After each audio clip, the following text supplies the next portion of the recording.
tags out Tracy Woodson. Still down 1-0 in the 8th as Mookie Wilson leads it off with a drive to right. Now watch what happens. Mike Marshall's back, and now he could have and should have come up with the ball, but it bounces off his glove. Mookie never stops running. He'll slide safely into third with a triple. So he's in a good spot when Keith Hernandez singles through the right side off Oral Hershiser, the kid from Cherry Hill. Wally Backman, who walked, goes to third and then scores the game winner on Kevin McReynolds' sacrifice fly. In the 9th, McDowell's got his game face on now. He strikes out the side. The Mets beat the Dodgers 2-1. They have beaten L.A. 8 of the 9 times they have met this season. The Mets now 5.5 games up on Pittsburgh in the East. Last night, losing pitcher Mike Dunn hurts himself throwing the ball away at first. Ron Oster, who was 4 for 4, scores on the way to a 6-2 Cincinnati win over the Pittsburgh Pirates. At Wrigley Field, it appears Nolan Ryan's got Sean Dunston struck out. Now the ball hits the ground, but nobody tags him. Dunston runs to first base while everybody else runs off the field, and he is safe. 2 batters later, winning pitcher Greg Maddux then singles him in. The Cubs beat the Astros with that run, 3-2. The Yankees hitting the road and heading for Milwaukee this afternoon. Rich Dotson against Teddy Higuera after their best comeback win of the year yesterday at the stadium. Pick it up, top of the 9th. See you later time for Jose Canseco. Number 33 is a 2-run shot to make it 6-2 Oakland. Bottom of the 9th. Dennis Eckersley on in relief, looking for his 36th save. Things must be looking good for the A's, right? Until Ken Phelps parks it. A 3-run home run, his 20th of the year. The Yanks within 1 at 6-5. They get the tying run on a double play. Then Ricky Henderson rips in the game winner. Luis Aguayo scores it.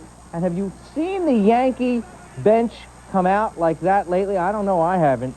The Yankees win it in the bottom of the 9th, 7-6. Hard to believe the Yankees only 4 games back of the Tigers, who got beat by Kirby Puckett and the Twins again. Puckett 4 for 4, including his 19th homer of the year. The Twins win it 8-2 as Sparky Anderson still.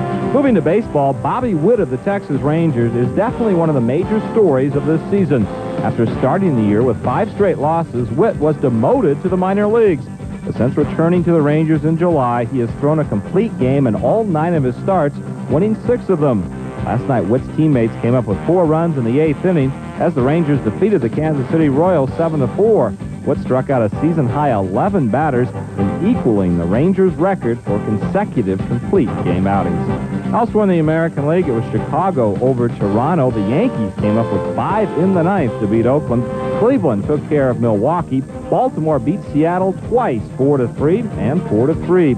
It was California over Boston by the same score, and Minnesota beat Detroit again, the final there, 8-2. Over in the National League, the St. Louis Cardinals came up with 3 runs in the 8th inning and went on to top the Atlanta Braves 5-3. It was only the 4th time in 51 games this year that the Cards had triumphed after trailing entering their half of the 8th inning. Newly acquired Pedro Guerrero had a solid game for St. Louis with 2 hits and 4 at-bats and a pair of RBIs. Turned into a lost day. Pick it up with the Yankees leading 1-0 in the first, but Gantner leads off third base. Greg Crocodile Brock is on first. And Brock, they're going to send him down to second base. Don Onslaught hesitates, then throws. Shouldn't have done it. Gantner will steal home. Hammer tied at 1. 2 pitches later, it wouldn't much matter because, boom, Rob Bombardier sends a gone. Homer number 17, 2-run shot. He had 3 RBIs. Brewers lead it 3-1. Deere not only could hit, he could play the field. Watch him go way back to rob Gary Hospital Ward of an extra base hit. In the 3rd inning, Teddy Higuera. Yow, is that off speed or what? Jack Clark goes down. Here again to Clark in the dirt, and so it would go. Surhoff throws down to first to end the game, 19 in a row to close it for Higuera. J.D.C. Dotson, after the 1st inning, pitched fine. He went the route, but it was not enough. Milwaukee beats the Yankees 4-1 on their West Coast trip. At County Stadium, he has yet to lose to the Yankees. He's 6-0. And as far as Higuera against the Yankees, he's given up 9 runs in his last 31 1/3 innings pitched against the Yanks. The Brewers are 33-15 against the Yankees in County Stadium since '81. It was a game the Yankees wished they did not have to make up. Enter this very intriguing story. The Yankees may have Reggie Jackson playing for them the last month of the season. Yes, hold on, I know, it's true. The agent for Reggie Jackson, Bill Goodstein, has been talking to the Yankees. Reggie has not talked to George Steinbrenner himself, but they are talking about a possible deal that would see Jackson play for the Yankees the last month of the season. The amount of money being thrown around, it really doesn't matter. $100,000 has been what's printed. George Steinbrenner has been handed the proposal. He's expected to think about it and maybe make a decision this week. Jackson reportedly is willing to go to Columbus, the Yankees' AAA team, to get himself in shape. Of course, Reggie hasn't played since last year when he retired at the end of the year with the Oakland A's. 563 homers, but nobody has to remind Yankee fans that they haven't been in postseason action since Jackson wore the pinstripes. It's an odd story, but apparently George Steinbrenner is thinking about it as we speak. Bill? Brace yourself, folks, for the highlights of every single game in the National League today. Make that both of them. Let's start with St. Louis at Cincinnati. They were seeing red at Riverfront, the Redlegs against the Red Birds.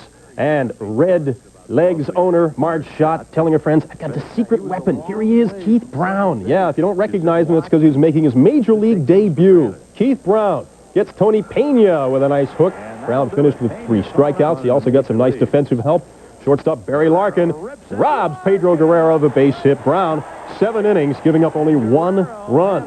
Bottom of the 4th, the Reds get some insurance. Nick Kosaski rips a single to left. Eric Davis comes around second, heads for home, and he scores easily, standing up 2-0 Reds lead.